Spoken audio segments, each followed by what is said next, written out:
La epidemiología es un estudio de la distribución y los determinantes de los estados de salud y los eventos, no solamente enfermedades, en poblaciones específicas. Ahora, cada uno de estos se abre, porque es el estudio, pues un estudio científico, sistemático, riguroso, y que se sienta en los datos. Es el estudio de la distribución, que puede ser la frecuencia, qué tan frecuente es o no, y los patrones de distribución también, dónde es más y dónde es menos. Estudio de la distribución y los determinantes, cuáles son las causas. Y actualmente encontramos muchos estudios de los factores asociados a los factores de riesgo, ¿no? Entonces, las causas determinantes de los estados de salud de una población determinada, ¿no? La población puede ser el barrio, puede ser la ciudad, puede ser muchas ciudades, puede ser un estado, países, etc. Entonces, notarán que en estos varios tránsitos, la epidemiología nos permite mirar a grandes poblaciones tratando de entender las causas de las enfermedades, no de una, sino las causas de los problemas, enfermedades puede ser, en una población mayor. Esta palabra va ganando mucha atención recientemente. Imagínense ustedes, en el campo de la salud usualmente visitamos a los médicos, los doctores u otro profesional de salud cuando uno tiene un problema, ¿no? Y ese contacto se produce porque un individuo tiene un problema y buscamos estas soluciones. El profesional que atiende eso, en este caso es el profesional de salud o de salud mental. Tienes problema del corazón, vas al cardiólogo. Si tienes problemas de los riñones, vas al nefrólogo, y así tienes especialidades dentro de este gran campo. Pero el contacto es uno a uno. La epidemiología es muy similar, y yo lo explico así, es como ser un doctor de las poblaciones, donde el contacto ya no es personal, sino es grupal. Nos interesa saber el comportamiento, los problemas de salud de las poblaciones. ¿Por qué? Si bien no hay que dejar de prestar atención a los individuales, en estos grandes grupos o poblaciones a veces encontramos patrones, o a veces encontramos comportamientos, o a veces encontramos áreas de especialización, etcétera, ¿no? Por ejemplo, en términos de áreas, la epidemiología puede trabajar en lo que se llama epidemiología de ciencias del medio ambiente, donde tu unidad de observación va por problemas vinculados a la salud en el medio ambiente. Por ejemplo, contaminación por metales pesados o contaminación ambiental.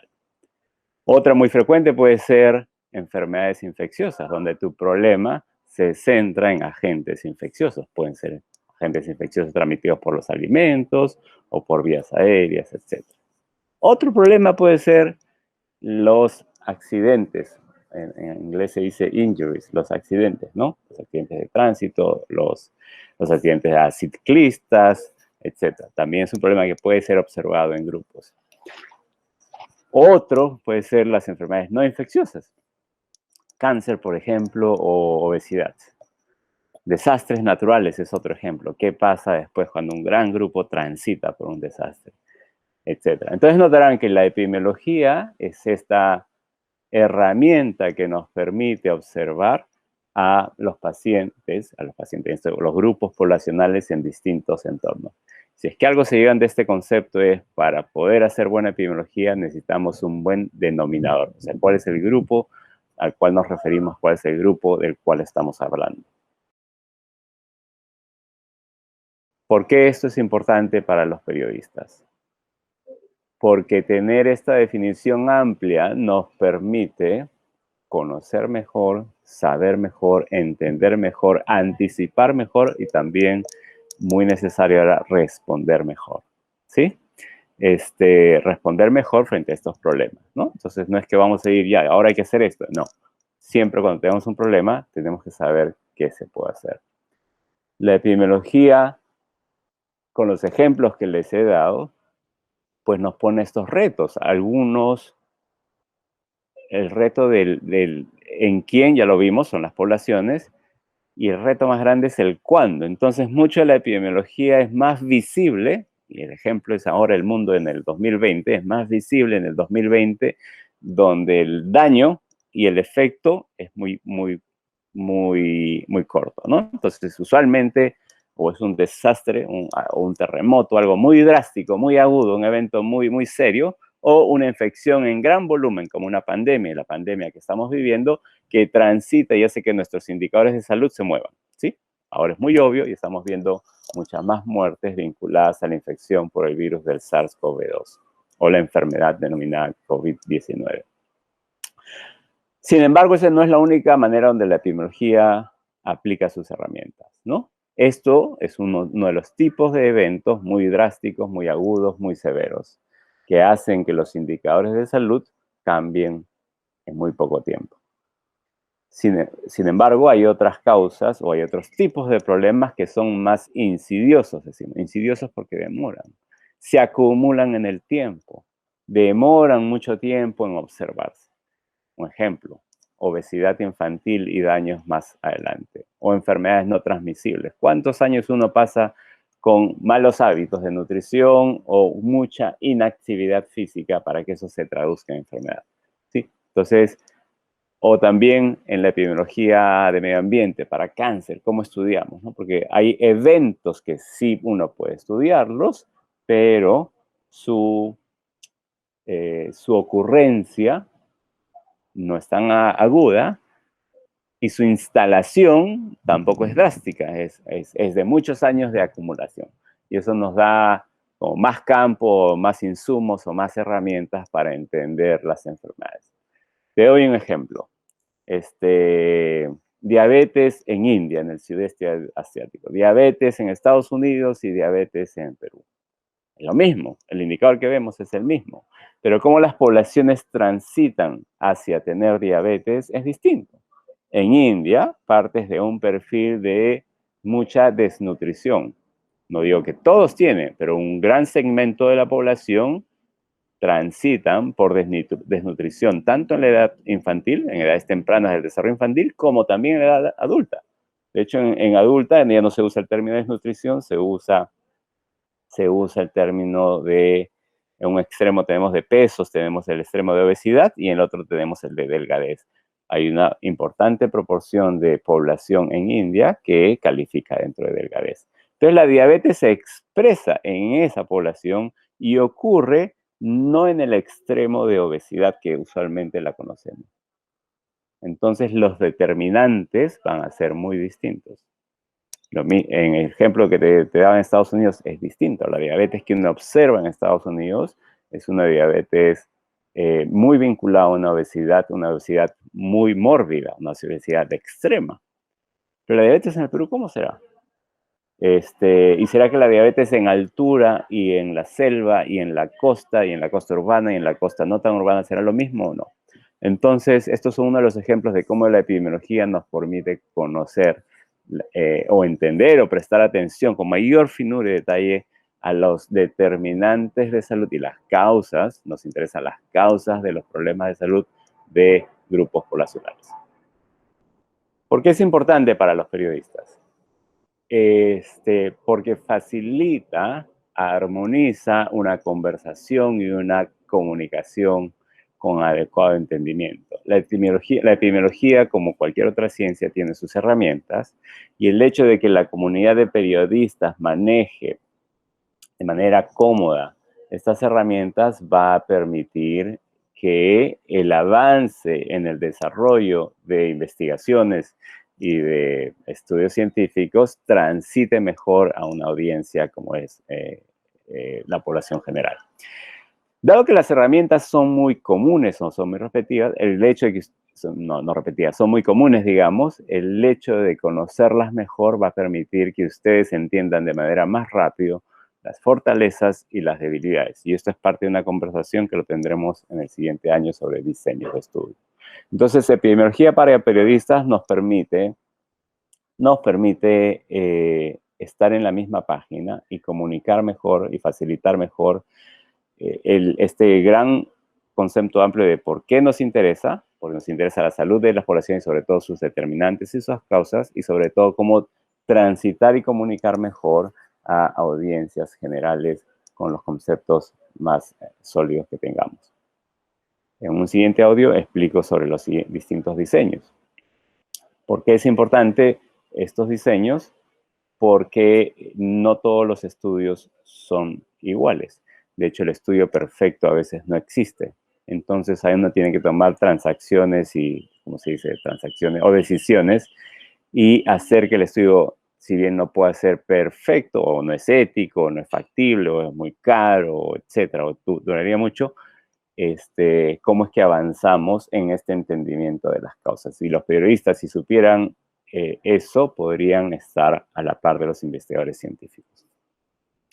Segundo, esta mirada de las poblaciones, ¿no? Entender que los problemas de salud de unos pueden ser anecdóticos, pero cuando son consistentes, repetitivos y tenemos patrones claros, las investigaciones nos ayudan a acercarnos de manera más contundente a ellos. Por eso también deben saber los periodistas. Y creo que tercero es esta agilidad. Creo que ayudaría a la comunidad de periodistas a tener mayor agilidad y versatilidad, a consumir mejor la información científica, ¿no? De hecho, es tan abrumadora la producción y la cantidad de información que sale que tú tienes que saber qué es, ¿no? Imagínate un cocinero, cuando vas al mercado, tienen que saber escoger sus productos. Ustedes, los periodistas, tienen que saber escoger también qué van a consumir. Precisamente los periodistas con algún interés o abocados a la comunicación científica. Entonces, manejar estas herramientas les acelera, les permite hacer una selección mucho más rápida de qué consumir, qué divulgar y cómo comunicar mejor. Dentro de la investigación, y creo que dentro de la investigación clínica, mucho se ha avanzado en las últimas, ¿qué será? Esto es en las últimas décadas, de hecho en las dos últimas décadas recientemente, en tener esta graduación de niveles de evidencia. Ahora, esto es un tipo de escuela, es un tipo de sistematización de estudios. ¿Qué ocurría? El doctor Pedrito le daba a sus pacientes 200 miligramos de la pastilla tal y la fiebre reducía en 7 días. Vamos a pensar, ¿no? Un antibiótico, ¿ok? El doctor Pablito le daba a su paciente 200 miligramos también y veía que la fiebre reducía en 10 días. Pero el doctor del otro lado le daba no 200, le daba 400 y no observaba cambios. Otro doctor le daba tal. Entonces, una manera de organizar es, bueno, ¿cómo ponemos eso? ¿Esto igual o no? Y sobre todo para producir guías de recomendaciones clínicas, ¿no? Entonces, habrán escuchado, habrán visto, de hecho en el Perú, el Instituto Nacional de Salud, pero también dentro de salud hay unidades para producir guía de investigación clínica. ¿Qué le doy? ¿Cómo le doy? ¿Para qué le doy? Entonces, estas guías intentan armonizar, intentan hacer como ordenar la casa, ¿no? ¿Qué es lo que se sabe hasta hoy y qué es lo mejor que todo? Entonces empiezo a ordenar la casa, ¿ya? Voy a ordenar ¿qué voy a ordenar? Voy a ordenar la cocina, vamos a hacer, ¿ya? Entonces tengo por un lado los platos. Voy a poner todos los estudios, todos los platos, ¿por qué? Porque los platos me sirven para servir la comida. Voy a ordenar las ollas limpias, por tamaño, esa lo voy a ordenar acá. Voy a ordenar los cubiertos por acá y voy a tener los ingredientes por otro lado, ¿sí? Entonces entras y ves una cocina ordenada. Los niveles de evidencia van por ahí, va por esa intención de ordenar y hay una sensación de que todo nos va a servir, sí, pero algunos nos van a servir más, ¿sí? Entonces, en esta gradación, imagínate una escala, y las escalas van en una numeración, ya pueden buscarlo en detalle, la numeración desde el nivel más bajo hasta el más alto. El nivel más bajo es lo anecdótico, ¿no? Oye, yo traté a mi paciente y le di 200 miligramos y mejoró. De lo anecdótico, el mundo está lleno. Habrán visto ustedes la ivermectina, la hidroxicloroquina, el dióxido de cloro, etc. Al costado puedes poner también persinarse, es lo anecdótico. Yo hice esto y observé tal. La gran deficiencia de esto es que no tenemos comparadores. Bueno, ¿comparado con qué? ¿Será que el otro grupo también lo hizo o no lo hizo? En el otro extremo tenemos lo que se llama los ensayos clínicos aleatorizados, donde tú dices, ahorita empiezo eso porque ahí vienen los tipos de diseño, ¿ya? Entonces voy a prestar más atención en el diseño estudio. Entonces no voy a escribir de lo anecdótico hay mucho, pero en este rango de preferencia de evidencia están los ensayos clínicos aleatorizados. ¿Por qué? Porque removemos lo anecdótico y en una observación de uno intenta remover potenciales explicaciones y te quedas con lo observado. Y en el interín estarán, de lo anecdótico, lo menos anecdótico que sigue es, bueno, ya no es un caso, sino un grupo de casos, un reporte de casos. Luego, un grupo de una población muy peculiar. Luego, un grupo observacional más largo o una intervención sin comparador, etc. Entonces, esto es la gradación. Desde observaciones sin comparaciones hasta observaciones aleatorizadas, donde uno lo que observa y se centra es en la introducción de una intervención que puede ser biológica, farmacológica o no farmacológica y espera cambios. Esos son los niveles de evidencia. ¿Para qué me sirve? Regresemos esto a la cocina. Para cuando estés tú ordenada tu cocina, tú vas a poder decir, para este problema tengo muchos platos, muchas ollas y poquito del otro. Entonces sabes que la evidencia que me informa esta recomendación procede de esto, ¿sí? Nos ayuda a organizar de manera sistemática. Tú quieres decir, oye, quiero hacer el mejor ceviche del mundo. Pucha, pero si no tengo platos para servir o si no tengo ollas, no vas a poder, ¿no? Entonces necesitas saber que tienes tus mejores ingredientes para poder recomendar que lo hagas de esta manera, ¿ok? Entonces, en la práctica clínica, que es el encuentro con los pacientes, necesitamos saber qué se sabe, cómo está ordenado y qué es lo mejor que le podemos dar a nuestros pacientes, preservando la seguridad sobre todo y dándole un beneficio. De ahí viene esta idea de gradación. Para algunas condiciones hay muchos estudios, habrá mucha información y habrá muchos estudios de los que tú más quieres y dices, tenemos evidencia suficiente para recomendar esto en tal dosis por tanto tiempo, etc. Para otras condiciones quizás no hay tantos estudios. Y vas a decir, bueno, lo que te puedo recomendar, mira, no estoy tan seguro, mucho del estudio está por acá, por ahora, seamos cautos, te puedo recomendar hacer eso. Entonces, eso es la lógica detrás de los niveles de evidencia. Pero tú me puedes decir, bueno, eso solamente te permite organizar un tipo de investigación. Es cierto, te permite organizar un tipo, no todo. ¿Dónde están los estudios más de procesos?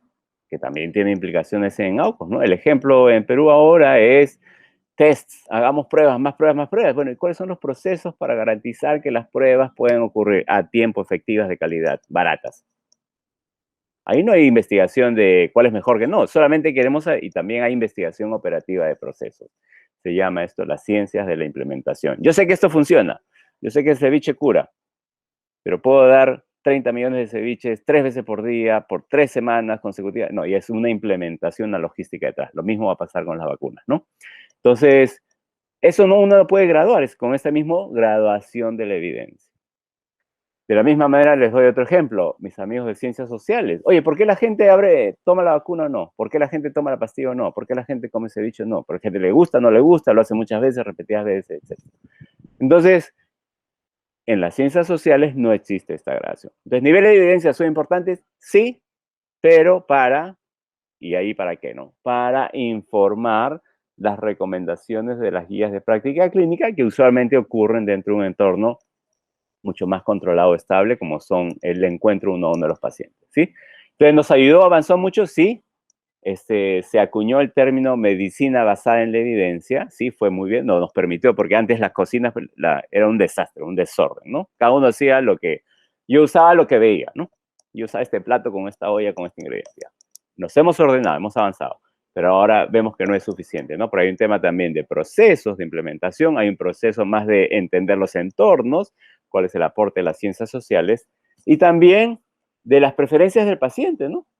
Estamos ahora entrando a un campo donde las preferencias individuales de los pacientes valoran mucho, ¿no? Doctor, pero si en vez de tomar 2 pastillas puedo tomar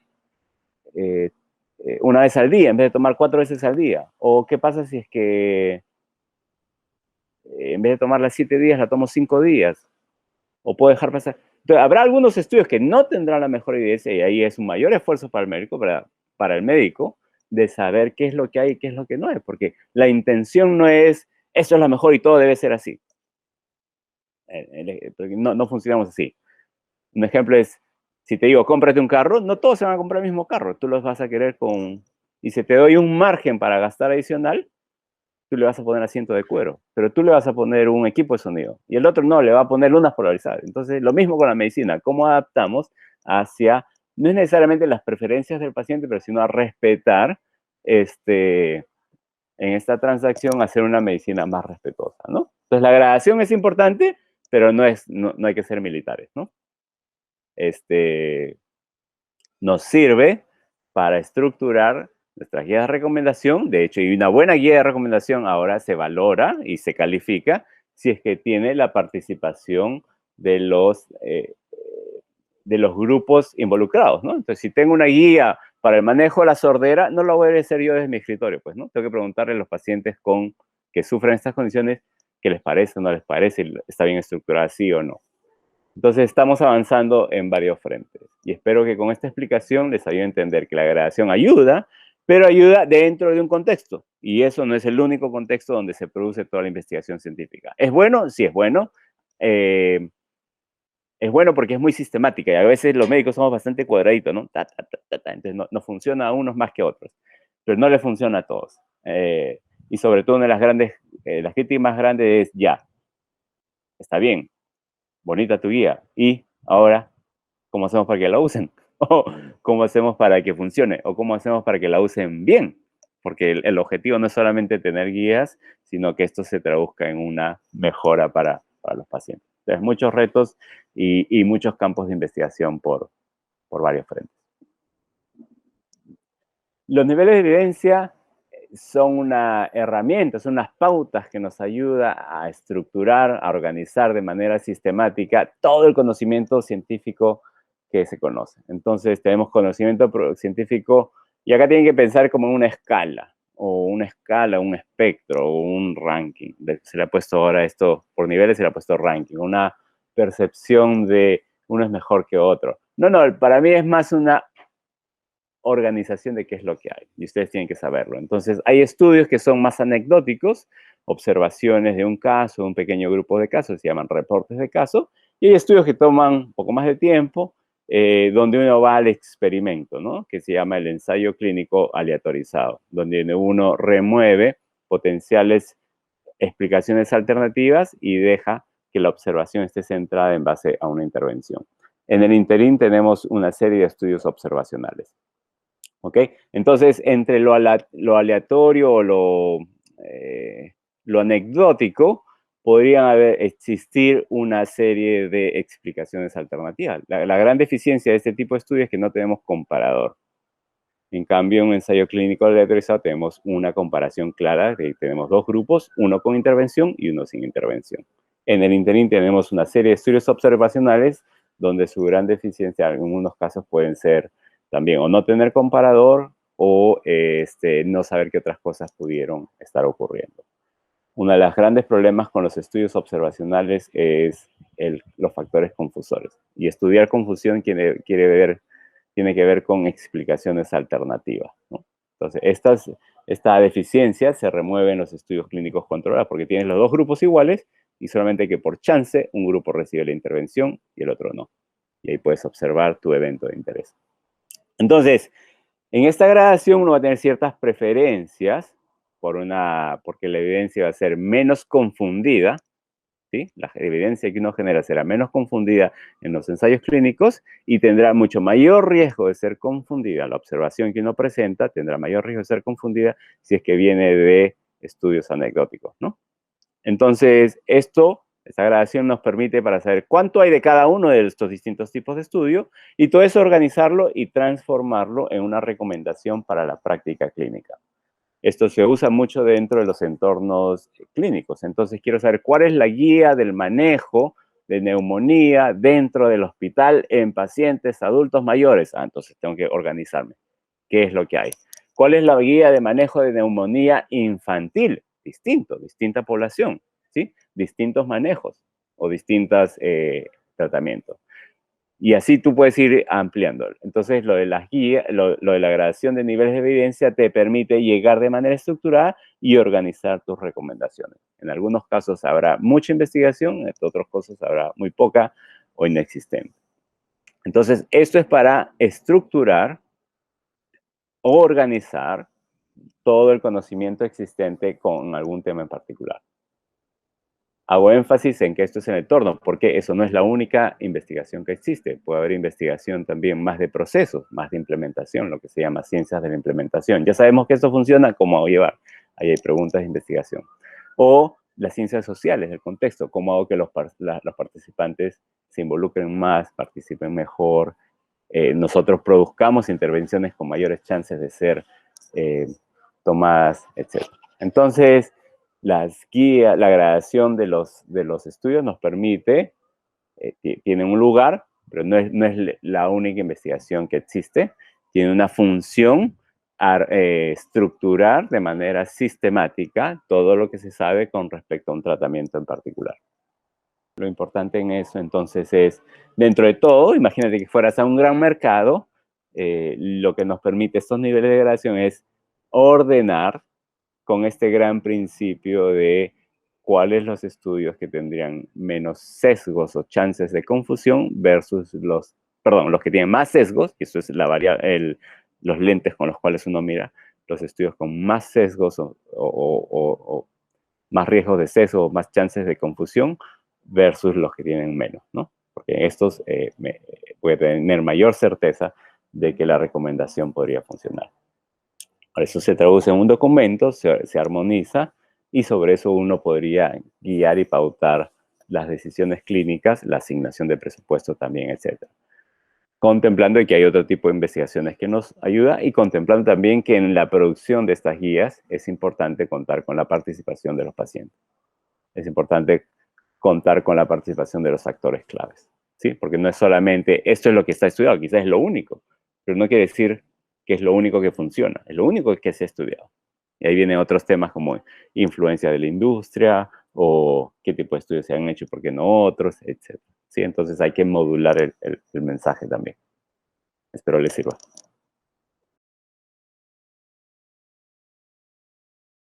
Dentro de la epidemiología tenemos estas herramientas que nos sirve aproximarnos y acercarnos a las investigaciones. ¿Ok? Y algo que motiva un buen estudio científico es la pregunta de investigación y cuál es el diseño detrás de esa pregunta, ¿no? Entonces, algo fundamental y esencial en la epidemiología y también cualquier rama de investigación científica es la solidez de tu pregunta de investigación. Mi pregunta de investigación es, quiero estudiar algo, voy a ver tal cosa, cómo será, etc. ¿Qué pasa? Acompañado de esa pregunta de investigación viene un cómo. ¿Cómo voy a responder esa pregunta? ¿Cómo la atiendo? Y para eso en epidemiología nos centramos en los pilares que son los diseños de investigación. Debo acotar que no existe el estudio perfecto. No existe el estudio perfecto por razones éticas, factibles, logísticas, tiempos, burocráticas, etc. Entonces, en general, uno tiene que transitar entre estos diseños, y lo cual son compromisos para, si es que lo hago de una manera, yo tengo que saber de antemano que estoy teniendo estos retos o estos sacrificios. ¿Ok? Entonces empezamos. En epidemiología, el pilar más importante es el experimento o no. ¿Sí? Entonces abrimos en dos brazos. Estudios con experimento y estudios sin experimento. ¿Cuáles son los estudios con experimento? Básicamente, uno o variaciones del uno, ¿no? Uno o experimentales o cuasi experimentales, que intentan parecerse a un experimento. Entonces, ahorita vemos. Entonces, ¿cuáles son los estudios experimentales?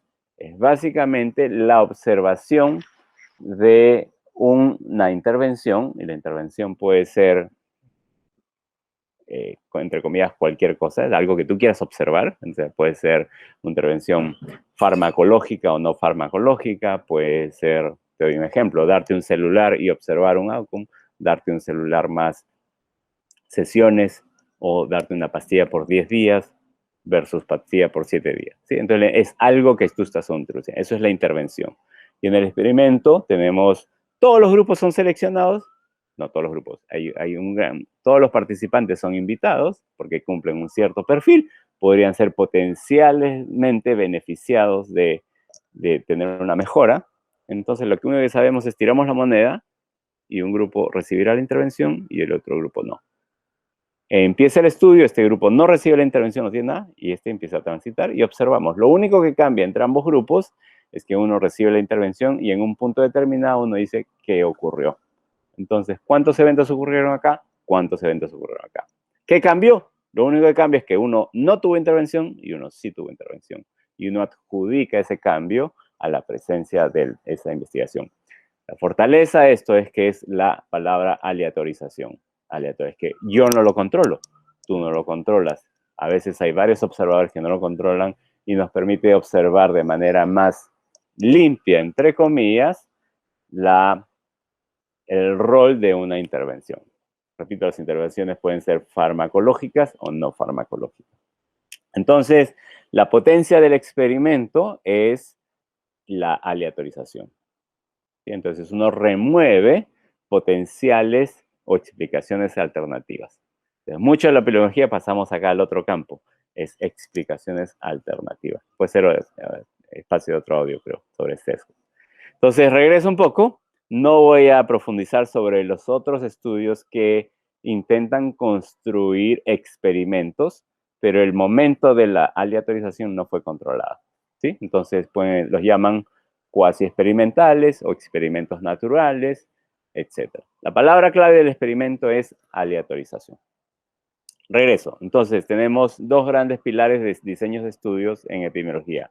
Con experimentos, sin experimentos. Con experimentos se llaman ensayos aleatorizados. No quiero usar la palabra clínicos porque ya dije que no todas las investigaciones son necesariamente clínicas, ¿no? Se llaman ensayos aleatorizados, experimentos. ¿Qué pasa en el otro? No hay experimento. Entonces, al no haber un experimento, lo único que estoy haciendo es observando el comportamiento de una población, de un grupo poblacional. Y aquí la palabra clave es denominador. ¿En quién lo estoy observando? Recuerden el audio 1 sobre la definición de epidemiología, de qué grupo estamos hablando. Entonces, estudios observacionales. Y aquí tenemos un estudio de un solo momento, de un solo corte. ¿Qué pasa hoy día? ¿Cuál es la foto de hoy día? Eso se llama un estudio, estudio observacional transversal, que es el momento, el corte hoy día transversalmente, es redundante. Entonces digo solamente es un estudio transversal. Se sabe que es observacional. Y la otra manera es, ok, la observación no es en un solo momento. La observación toma un tiempo. Entonces, no intervengo, pero observo, y luego observo un evento. Empiezo mi estudio, observo, continúo observando, y luego viene un evento de interés. Eso se llama un estudio longitudinal. A diferencia del transversal, los momentos son distintos. ¿Sí? En el estudio transversal es la foto del día. Ahora, la foto del día es la analogía, es la foto de un momento. Entonces puede ser, el momento uno lo define, puede ser un estudio transversal del último año, los números de casos de COVID del último año. Puede ser un estudio transversal de las últimas horas, o el estudio transversal de los 3 últimos meses de la cuarentena, cuánta gente se ha movido. Es la foto del momento. Lo único que puedo capturar es el momento y no separo el evento de interés del momento. Todo ocurre todo viene en la misma foto. La gran dificultad de este tipo de estudios, es lo que llamamos la temporalidad. ¿Qué pasa? Te lo explico así. ¿Qué ocurrió primero, el huevo o la gallina? ¿Sí? Entonces no sabíamos qué va a ocurrir. Estoy viendo los dos al mismo momento. No sé cuál fue la secuencia de eventos en los que esto hubiera hubiera ocurrido, ¿no? Esto ocurre para todos los observacionales, porque incluso si es que yo hago un estudio longitudinal, imagínate, quiero estudiar cáncer y veo que todos los pacientes que terminan desarrollando cáncer, no sé, se les cayó el pelo, no sé, ¿qué ocurrió primero? ¿Se instaló el cáncer y por eso se le cayó el pelo? ¿O fue al revés? Se le empezó a caer el pelo y luego ocurrió el cáncer, ¿no? Entonces, tiene estas dificultades que, como no sabemos, todos entran a ser observados en distintos momentos, son uno de los retos. Entonces, recapitulando, experimentos, no experimento, en experimentos de ensayos clínicos, aleatorización es la palabra clave, y acá en observación es observaciones ahora o observaciones longitudinales. Observaciones ahora es la foto del momento, momento entre comillas, porque tú defines el momento. Longitudinales es que digo, empiezo hoy día, el 1 de abril de 2020, empiezo un estudio longitudinal donde todos los casos de pacientes con fiebre que llegan a los hospitales del Perú y que son internados en UCI, los voy a seguir. Entonces hago una cohorte, hago un grupo de pacientes hospitalizados a partir del 1 de abril. ¿Y cuál es el evento? Mortalidad, o el evento puede ser requerimiento de oxígeno, de ventilador mecánico, el evento puede ser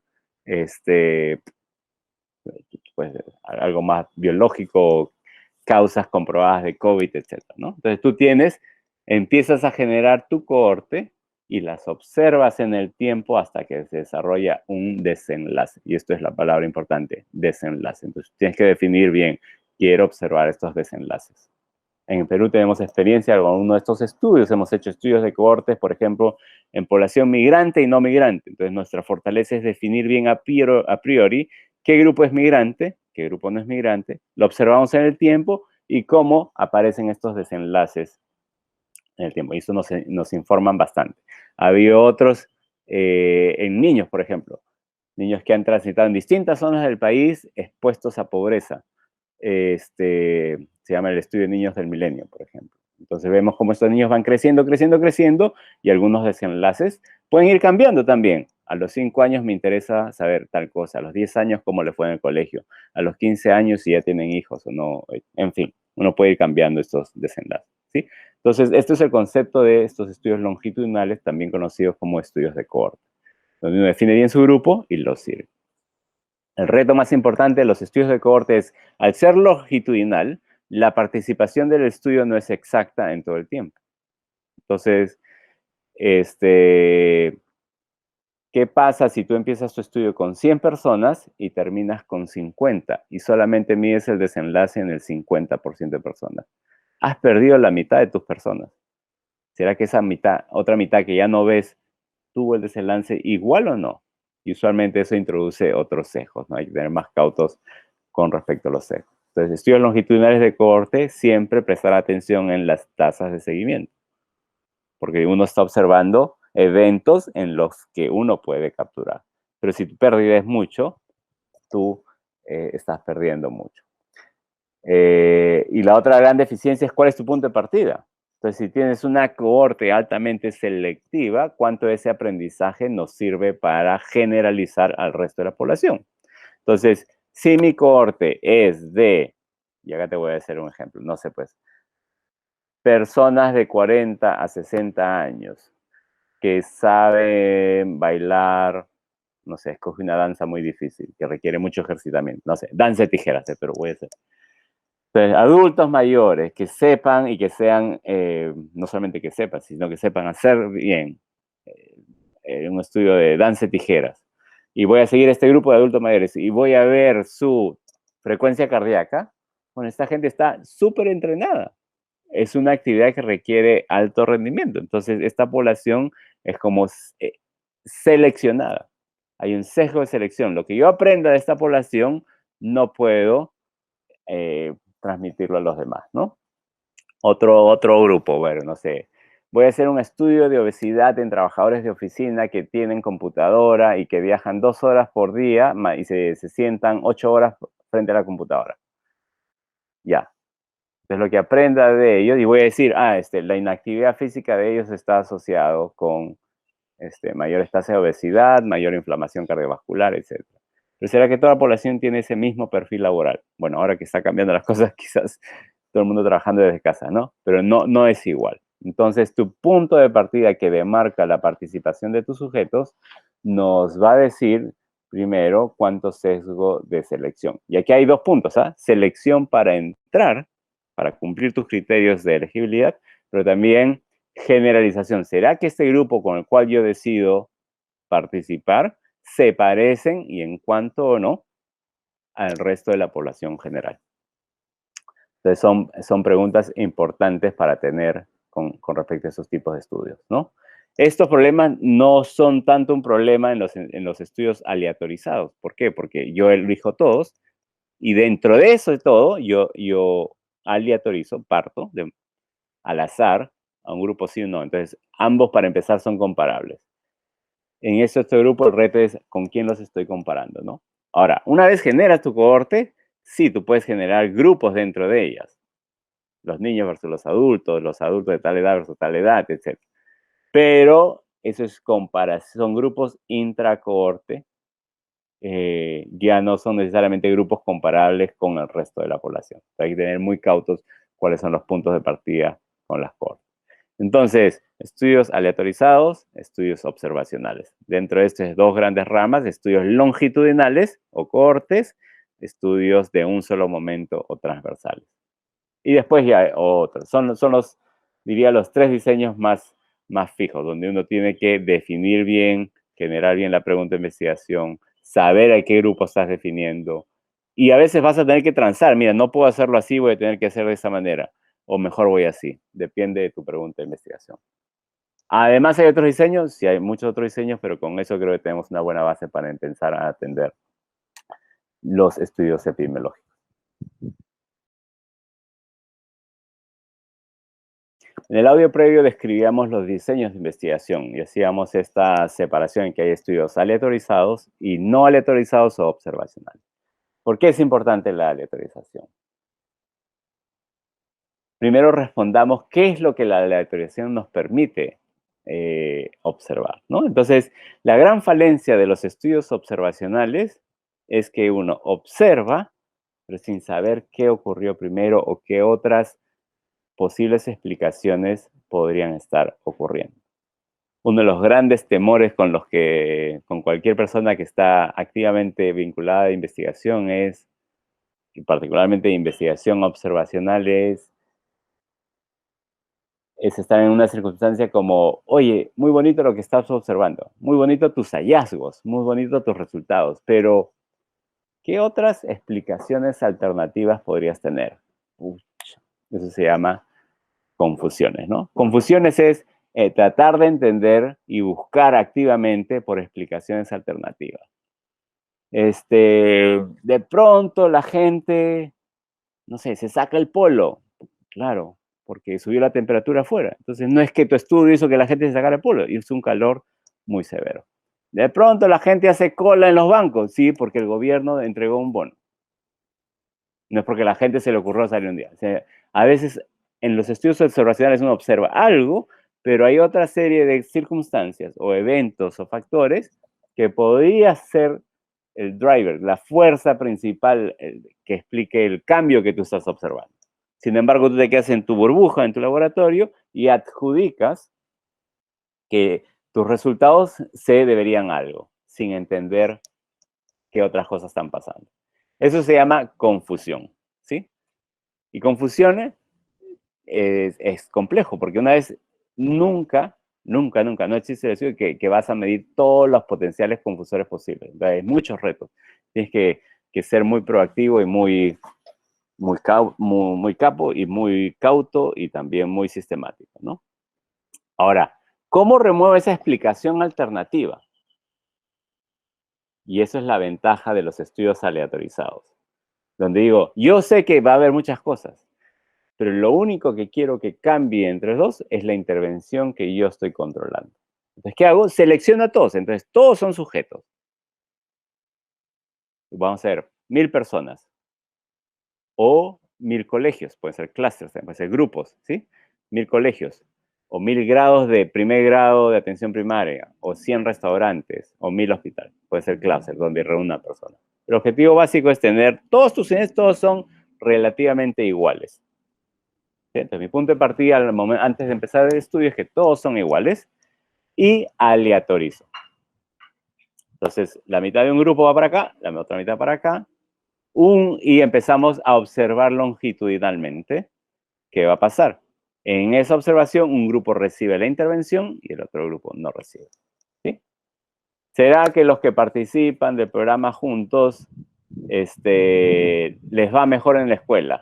¿Será que los que participan y reciben un voucher del programa juntos tienen menos violencia doméstica? Si es que fuera aleatorizado, podríamos responder ese tipo de preguntas. Pero a veces no siempre se puede aleatorizar. Hay maneras después. Podemos aleatorizar unos primeros, luego otros. Entonces, ¿qué ventaja te da eso? En que al punto de partida todos son iguales. Lo único que cambia es que en el tiempo un grupo recibe la intervención y otro grupo no la recibe. Continuamos observando y luego medimos el desenlace. Y el desenlace puede ser mortalidad, puede ser indicadores de salud, puede ser indicadores más sociales, indicadores de desarrollo, indicadores de temprana, etc. Pero eso te permite la aleatorización, es la belleza, donde, oye, ¿qué pasó acá? Lo único que sabemos que pasó es que todos eran iguales hacia el punto de partida y que un grupo recibió y el otro grupo no recibió. Entonces, las diferencias que se observan más adelante en el tiempo se explican por esto. ¿Y qué era esto? La intervención que tú diseñaste. De eso, oye, pero habría explicaciones alternativas, menos probable. Mira que acá la gente terminó sacándose más el polvo. No, los observé a ambos. Y ambos estuvieron a alta temperatura. Todos querían sacarse el polvo, pero en mi grupo no se sacaron el polvo, ¿sí? Entonces, remueves, reduces y hasta minimizas, no quiero decir desapareces, pero minimizas lo que es el gran problema de los estudios observacionales, que pueden sufrir seriamente algunas veces de factores confusores. Y ahí viene la palabra, factores confusores.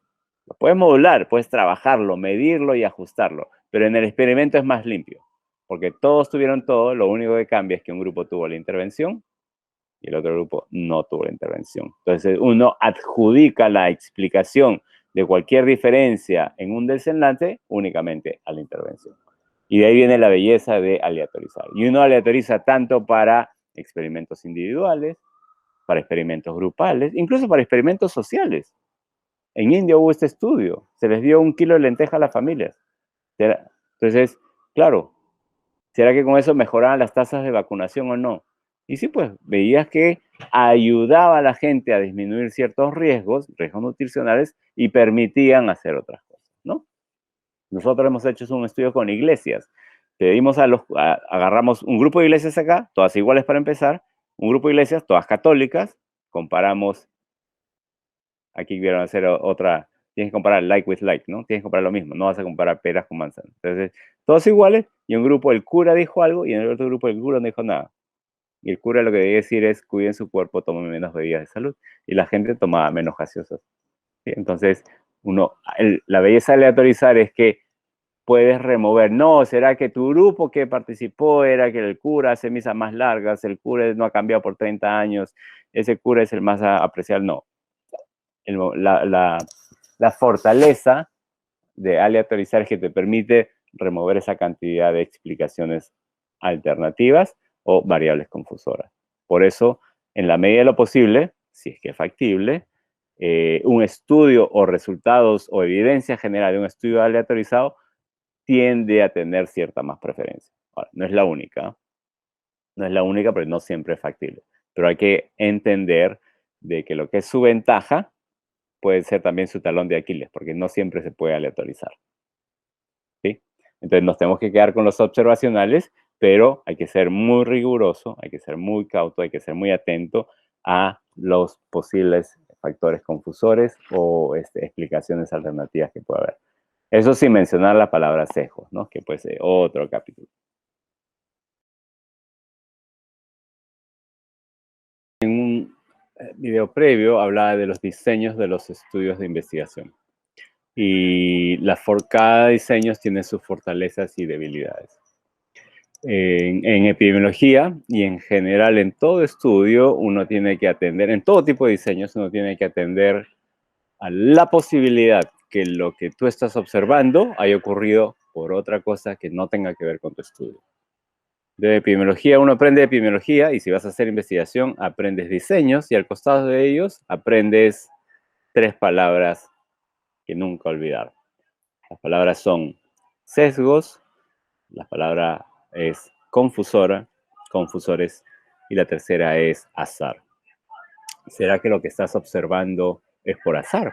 También puede ocurrir, es posible. Y para eso uno tiene que reducir eso y eso lo reduces de cierta manera, usualmente tratando de controlar varios aspectos del estudio. Es posible que haya ocurrido por el azar, depende de qué diseño, depende de qué pregunta, pero ahí uno tiene que estar atento.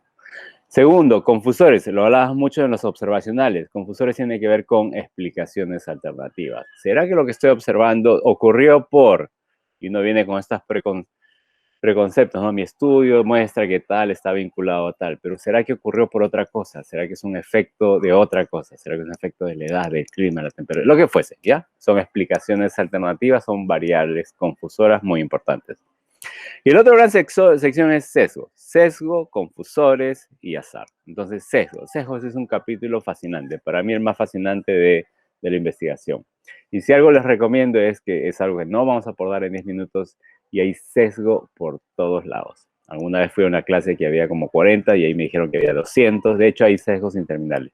Depende de la profesión, depende de profesión, digamos, en psicología vamos a usar ciertas cosas, en marketing usarán otras cosas, los que hacen encuestas usarán otras cosas, etc. Pero la belleza del término sesgos es con errores que para mí afectan errores de diseño o de los momentos de investigar, ¿no? Entonces uno tiene que minimizar al máximo. Entonces la primera recomendación es, en inglés se dice bias, vayan a buscar bias in research, van a encontrar para todos los gustos, es como la papa peruana, hay de todos los gustos, de todos los tamaños, de todos los modelos, para todos los platos, para todos. Y es lo más fascinante de investigación, vuelvo a hacer hincapié. ¿Cómo podemos entender el sesgo? Yo creo que el sesgo, hay dos grandes miradas. Si el sesgo ocurre, ¿cómo impacta en tus resultados? Entonces, una mirada es a partir del efecto. La otra mirada es del momento en que ocurre, ¿sí? Entonces, si el sesgo ocurre, ¿cómo impacta en tus resultados? Sabes que es un sesgo que aplica a todos por igual, introduce un error, entonces no sé la dirección de mi resultado. Si es que ese sesgo no existiera, ¿en cuánto cambiaría mi resultado? Primero, y segundo, ¿en qué dirección? Te voy a hacer un ejemplo, ¿sí? Para hacer esta videollamada estoy usando la cámara tal, que no sé qué. No es perfecta. Introduce algunos errores en la producción, ya. Pero ¿será que los otros participantes usarán otra cámara? Entonces, ¿ese error es idéntico o no? Depende de la cámara, depende de qué. ¿Será que yo hice 10 audios y el otro hará un audio? Entonces tú vas a decir, todas las cámaras son así. No, depende de qué estás usando. Entonces, ahí se viene la palabra diferencial. ¿Será que el efecto del sesgo es diferencial en un grupo o en otro? Entonces puede haber sesgo con efectos no diferenciales y sesgo con efectos diferenciales. O sea, la introducción de este error no discrimina. El error ocurre en todos. O la introducción de este error o este sesgo discrimina y es más pronunciado en otros. Y eso es importante porque puede mover tu resultado. No solamente que haya alguna diferencia que quieras observar, sino también el tamaño.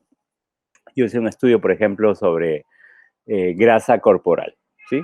Entonces, pero la grasa corporal, ¿cómo se mide? La verdad es que no se mide. La grasa, uno tiene una aproximación indirecta a través de la corriente que circula. Como nuestro cuerpo humano es mucho de agua, nuestro cuerpo transita corriente.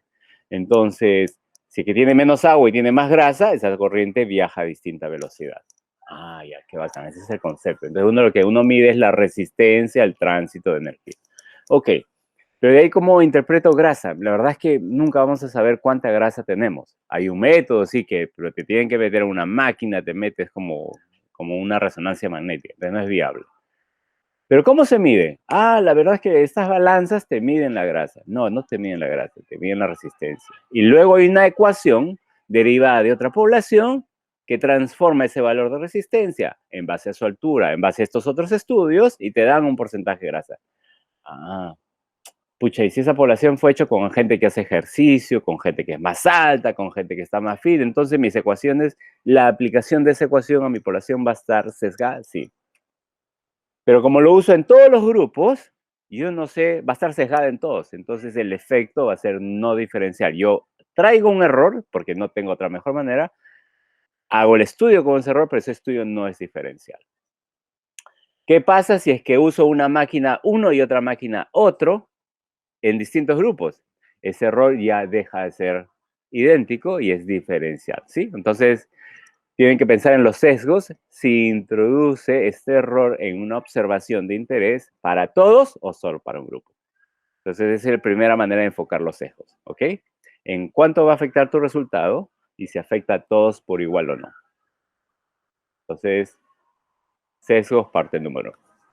Y la otra manera que me sirve a mí para entender sesgos, sin entrar, detallar, porque te podría recitar 200, 100, es como escoger música, es en qué momento.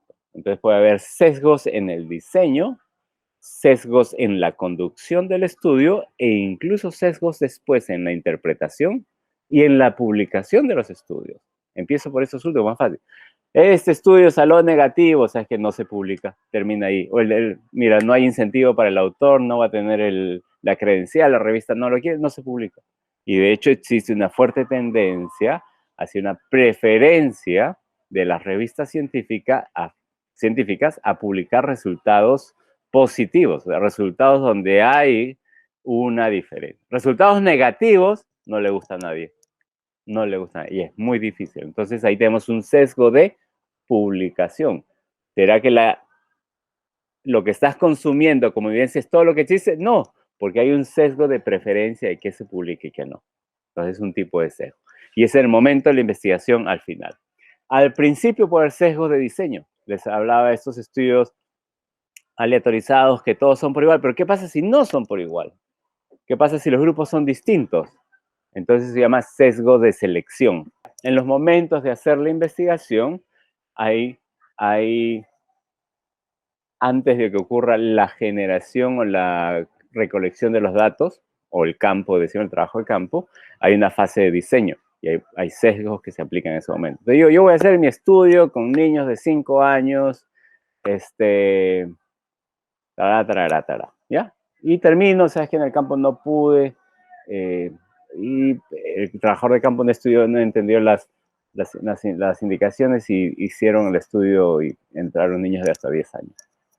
Y yo escribo y analizo todos y no recuerdo ese diseño, ¿no? Entonces, y no sé, y la variable que quiero medir es velocidad y distancia de correr. Y claro, los niños mayores corren más que los más chiquitos, entonces mi análisis de mis niños de acá sí corren más. Y la verdad que hay un error grosero que no se pudo anticipar. Entonces, en esa implementación se introducen sesgos. El más importante es el sesgo de selección. ¿A qué grupo estás seleccionando? ¿Sí? ¿Y será que ese grupo me dice algo relativamente importante con respecto a los demás? Porque les voy a hacer un estudio con mujeres embarazadas. ¿Será que esa evidencia me sirve para niños de 5 años? No necesariamente. Voy a hacer un estudio en poblaciones de prisiones. Bueno, ¿será que eso me sirve para adolescentes? No necesariamente. Entonces, por ahí pensarlo, ¿ya? Entonces, ¿con qué grupo terminas haciendo el estudio y qué tipo si es que hay un sesgo de selección o no? ¿Sí? Porque los resultados sobre el cual tú interpretas provienen de eso, pero tú interpretas pensando en todos. Recuerda la epidemiología, el interés de entender las causas de enfermedades de población. El sesgo de selección. Al momento de ocurrir el estudio, tenemos un sesgo de pérdida, les decía, en estos estudios observacionales. ¿Qué tal si empecé el estudio y mi meta era empezarlo con 100? El estudio está diseñado para terminar con 100, pero termino con 50. Tengo una pérdida sustancial. ¿Será que los que terminan participando son los más afanosos, los que les gusta que los vengan a visitar, los que te responden todas las preguntas, etc.? Y los más sanos, o los más enfermos, o los más hipocondríacos que quieren hablar de sus problemas? ¿Sí? Entonces, ahí aplica pérdida de seguimiento que podría introducir sesgos también vinculados. Está vinculado al sesgo de selección. ¿Qué otro sesgo hay? ¿Cómo generas la respuesta? Oye, hay sesgos de preferencia de la respuesta, ¿no? Entonces yo voy a hacer mi encuesta y me pongo mandil y me pongo mi estetoscopio. Mira, el doctor me está haciendo preguntas, ¿no? Y voy yo mismo y voy así, ya no me responden igual, ¿sí? Hay un sesgo de deseabilidad social. Mira, esta persona le respondo más o le respondo menos. O me invitan a este estudio y dicen, oye, pero a los de allá sí les van a hacer esta cosa, entonces yo también me porto bien porque así quizás puedo ver más al doctor, ¿sí? Hay un efecto de participar en el estudio, estoy siendo observado. Entonces, la palabra sesgo es fundamental, es fundamental. Hay sesgo de respuesta, ya decía, como yo, sesgo de deseabilidad social. La respuesta es más fácil. Cuando hacen esta encuesta, 10 preguntas, y ¿sabes qué? Del 1 al 5, ¿cuál preferiría? Tengo tiempo para pensar. Todas son 1, 1, 1, 1, 1. Entonces te dicen, mira, mi respuesta dice que no sé qué. La verdad es que no, la gente ya se cansó de responder. Entonces, tipo de respuesta, etcétera. Entonces, los sesgos es una palabra clave y algunos los puedes tú controlar en el diseño. Entonces tienes que generar no solamente un buen diseño de una buena selección de participantes, sino una buena configuración del campo para que los datos que generas sean, ¿cuál es la palabra? Meaningful en inglés. No quiero usar significativo. Tengan consistencia, ¿no? Entonces, en el campo de investigación les decía que dentro de epidemiología vienen amarradas tres grandes palabras: sesgos, confusores y azar. ¿Cuánto del observado puede ser o estar vinculado a estos tres? Entonces yo digo, al azar no fue así porque mi tamaño de muestra fue de este tamaño, pude observar en muchos, mis resultados son consistentes, cuando hago los análisis así, bacán, azar. Confusores no, porque he medido estas otras variables y mis análisis toman en cuenta la contribución de estas distintas variables. Muchos confusores. Usualmente, edad y sexo. Yo no puedo analizar un outcome de una persona de 60 con la de una de 40. Hay un efecto de edad. Sexo también, ¿no? Etcétera. Y hay otras, hay confusores socioeconómicos, etcétera, etcétera. Y sesgo, entonces, que también estuvo tu diseño, que también estuvieron tus instrumentos, que también estuvo tu campo y los procesos operativos del campo, si fueron rigurosos o no. El sesgo uno no es que lo pueda controlar, pero sí lo puede minimizar con un buen diseño de investigación, una buena pregunta de investigación y con un riguroso control y monitoreo de operaciones en el campo, ¿no? Yo no quiero que, los videos hechos por el grupo de la Asociación de Científicos de Comunicación, etcétera, etcétera, sean mejores que los... No, todos tienen las mismas pautas para hacer videos.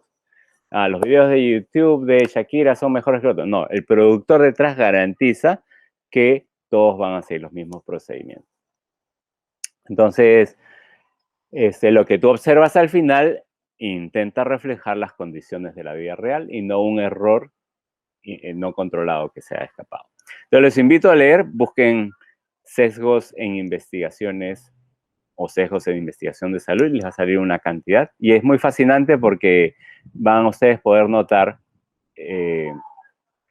van a poder notar distintos momentos, espacios donde eso ocurre y cómo se da. Puede parecer muy pequeño, pero termina alterando, termina teniendo un efecto en lo observable, lo que uno quisiera observar y poder concluir, ¿no? Y quiero decir, en este estudio observé que el dar la pastilla tal a los niños tal por tanto tiempo tal. Oye, pero ¿qué tal si los que hicieron el estudio fueron las monjas y las monjas los tenían los niños instalados y las monjas entendieron mal y dijeron esto y cambiaron la pastilla? No sé, estoy inventando, pero uno tiene que entender de que el procedimiento operativo y la pregunta de investigación refleja y uno pueda adoptar ese resultado y aplicarlo a los demás, ¿sí? Entonces, sesgos para mí es como un buffet, una invitación al deleite. Y si te gusta la investigación, te va a ir bien. Gracias. Entonces, habiendo transitado por esta serie de conceptos y tratar de acercado la epidemiología a ustedes, volvamos a esto muy básico y esencial y fundamental, ¿no? Entonces, la epidemiología es el doctor de población. Habíamos dicho eso. La epidemiología es entender las características y las causas de condiciones, no todo es enfermedad, las causas de problemas o condiciones que afectan la salud de población. Entonces, la vigilancia epidemiológica nos ayuda a capturar estos perfiles o estos patrones de distribución o estos comportamientos que escapan lo que uno espera. El ejemplo es este año, 2020, coronavirus a nivel mundial, una epidemia, no solamente una epidemia más allá de lo que uno esperaba o números groseramente importantes, entonces pasa a ser pandemia. Entonces, estos signos de alerta temprano son lo que uno intenta capturar para poder decir, oye, ¿qué está pasando con esta población? ¿Sí? Entonces, la vigilancia epidemiológica nos alerta de manera temprana de que algo escapa lo que uno esperaría. Hay vigilancia se aplica en varios lados, ¿ah? Y la intención es alertar temprano para preparar y responder temprano, no esperar que esto sea grave, ¿no? Entonces, por ejemplo, yo estoy haciendo este audio desde Australia, aquí hay vigilancia para los bosques de los fuegos. Recordarán que a principios del año Australia estaba ardiendo, entonces hay estaciones satelitales que te dicen en qué tamaño y eso está ardiendo, está ardiendo, está ardiendo, se está escapando y acabó un error, se escapó fuera de las manos por el control. Los incendios forestales fueron gravísimos. Entonces no es algo que ocurre así, sino es algo que está ocurriendo y de pronto empieza a escapar la normalidad. En este caso, en el año 2020, coronavirus. Oye, siempre va a haber casos de gente que se hospitaliza por dificultad respiratoria. Ok, sí. Hay neumonías, etc. Pero ¿qué pasa? Oye, muchos adultos se están hospitalizando. Oye, muchos adultos están entrando a UCI. Oye, muchos adultos se hospitalizan con dificultad respiratoria, van a UCI y terminan intubados. Ya va para nada. Oye, ¿y este hospital? No. Oye, ¿sabes qué? Estoy visto. Entonces, deja de ser lo anecdótico y uno empieza a tener estos sistemas sistemáticos de monitorizar algo. Y la intención detrás de esto es capturar patrones que escapan la normalidad. Por normalidad entendamos lo usual, ¿sí? Entonces, la vigilancia epidemiológica se aplica, quizás es más fácil de visibilizarla en las condiciones de infecciones o agudas, ¿no? Pensábamos esto de la epidemiología nos sirve para entender momentos agudos y crónicos también. Pero nos sirve también para monitorizar tendencias en el tiempo. Por ejemplo, hay un estudio muy bonito de 100 años de transición de altura en la humanidad. Entonces, cómo hemos ido creciendo, creciendo, creciendo en general, ¿no? Claro, esto es, la intención detrás de la vigilancia epidemiológica es poder actuar y revertir o volver a la normalidad o desaparecer esa injuria poblacional, ese daño poblacional. ¿Qué hace la vigilancia epidemiológica? Entonces necesitas un sistema que aporte información armonizada, pero también un sistema que activamente, no es solamente recoger los datos, sino que activamente esté detrás y mira, oye, esto no está ocurriendo, esto no es así, el año pasado no era así, etcétera. Y también capacidad de respuesta, ¿no? Entonces, este es el concepto macro de vigilancia. La vigilancia epidemiológica no ocurre de hoy para mañana. La vigilancia epidemiológica es consistentemente sostenible, eh,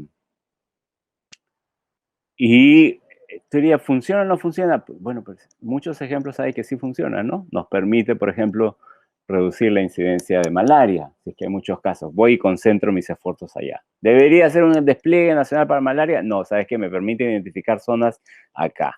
O, ¿sabes qué? Lo que pasó ahora en Perú, ¿no? Oye, muchos pacientes adultos con dificultad respiratoria terminan en UCI, entonces el oxígeno debería ayudarme a planificar y anticipar mejor. Si es que estoy pensando en UCI, no solamente es las camas, es el oxígeno, ¿dónde entrar? ¿Dónde lo pongo? ¿Sí? Entonces viene amarrado en tener sistemas que capturen datos relevantes. Segundo, capacidad de acompañar y analizar y que esos datos sean buenos, no solamente generarlos, sino mirarlos. Y tercero, capacidad de respuesta adecuada. Eso diría un componente. Ahora, pues pensamos, no, esto no viene para mí, la historia de los tres chanchitos, ¿no? Oye, vaya a construir su casa y no, no es para mí, no, lo hago así nomás, mejor no lo hago. Viene el lobo y sopla, ¿no? El lobo es el coronavirus. Viene el lobo y soplaré, soplaré. ¿Qué ha pasado en estos países del Asia? Hay historias de éxito en contener la epidemia muy temprano. Singapur, Corea del Sur, Japón, Australia, Nueva Zelanda, porque estos países han estado muy cerca de China, han estado muy cerca a otras epidemias en los últimos años. Ha habido la historia del SARS, del MERS, de otras cosas que no han llegado a las noticias, que no explotó a nivel mundial, pero instalaron sistemas de vigilancia. Y ahora está pagando el precio, el buen precio de por qué funcionan, ¿no? Entonces, sistemas de vigilancia ayudan. Es como este amigo invisible, ¿no? De hecho, usamos en Lima mucho seguridad, ¿no? Entonces, gente paga por vigilancia. Que la hagan bien o mal, no, pero hay esta concepción de que uno debería pagar por vigilancia como un servicio adicional. Y aplica también para salud. Si uno genera datos confiables, sólidos, nos permitiría tener alertas tempranas de casos similares que escapan un patrón normal y que nos permiten hoy atender más rápido, ¿no? Claro, el partido se ve distinto después, ¿no? ¿Qué hubiera hecho distinto ahora? Claro, si quizás hubiera cerrado Lima primero y las otras cerrado temprano y contenido mejor y contenido en ciertas áreas, estabilizado un sistema de vigilancia muy, muy preciso, puntual, ¿cómo está? Pero la historia es compleja. Si hubiéramos tenido un sistema de vigilancia, hubiéramos podido entender mejor, etcétera, ¿no? Además, el sistema de vigilancia uno puede aplicarlo para casos que requieren servicios, pero también para vigilancia comunitaria. Oye, ¿qué está pasando? Caso de fiebre o colegios. Cierro este colegio, mejor que los niños no se. Entonces uno va viendo variaciones. El concepto fundamental de atrás es generar información sistemática, rigurosa a tiempo, información que sea analizable y que nos permita tomar respuestas. ¿Sí? Ahora, ¿el sistema de vigilancia debería ser el mismo para todos? No, pues, porque depende de lo que estás observando. ¿Sí? Entonces hay un sistema de vigilancia de anemia, no es idéntico a un sistema de vigilancia de fiebre por un agente ultrainfeccioso. ¿Sí? Las poblaciones son distintas, las repercusiones son distintas, los indicadores son distintos. Los sistemas de vigilancia también van a variar dependiendo de la condición de interés o la condición de estudio. Entonces, hay condiciones más que ameritan mayor atención, digamos, en grupos poblacionales, niños y adultos. Eso es una manera de generar un sistema de vigilancia por grupo. Por ejemplo, ¿qué estamos monitoreando? ¿Que la gente toma sus pastillas o que no se les ampute un pie? Porque para tomar una pastilla es un momento ahora, la amputación toma años para que se instale. Pero ambas van a requerir estrategias distintas, ¿sí? Entonces, la vigilancia es esencial y creo que lo que nos está enseñando este virus o esta pandemia ahora es que los costos de no hacerlo son mucho mayores, ¿no? Los costos de no invertir temprano en generar estos signos de alerta, signos de alarma, son muchos mayores, porque cuando estas cosas se desbordan, el gasto social es brutal. Entonces, trabajar mucho, trabajar juntos, trabajar en sistemas articulados. Y aquí vienen todos estos retos, pues, ¿no? De la integración de información, fuentes confiables, sostenibilidad en el tiempo, equipos entrenados, etcétera, para no solamente generar la información, sino tenerla analizada a tiempo, con calidad y con relevancia.